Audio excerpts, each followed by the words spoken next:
नमस्कार मंडळी, हळद रुसली कुंकू हसलं या मालिकेचा येणारा भाग आपण पाहणार आहोत. तर कृष्णा आता बायजाला चांगला धडा शिकवण्यासाठी ती बायजाच्या मागे हात धुवून लागते. कृष्णा म्हणते, आपण ज्या घरामध्ये राहतो तिथे घाण करून नाही चालत. सगळं कसं नीटनेटकं दिसायला हवं ना. उद्याच्याला हे सर्व साफ दिसलं पाहिजे मला. तर बायजाला तर खूपच राग येतो. मोठमोठे डोळे करून ती कृष्णाकडे पाहत असते. तर इकडे दुष्यंतला तर त्याच्या आईचीच लाज वाटते. तो म्हणतो, तिचे एक एक प्रताप कळल्यामुळे मला तर श्वास घेणं पण जड जातंय.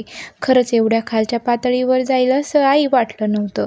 असं वाटतंय की कोणीतरी मला भीक घातली आहे. तर इकडे अनुसया रागामध्ये जयंतला सांगत असते की हो, मीच भीक घातली आहे.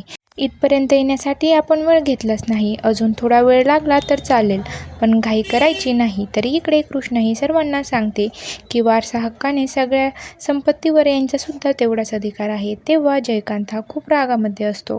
तो म्हणतो की जेव्हापासून सरपंच झाली आहे तेव्हापासून जरा जास्त ज्ञान वाटायला लागली आहे. अनुसयाच्या अगोदर हीच राज्य करायला बघते या घरावर.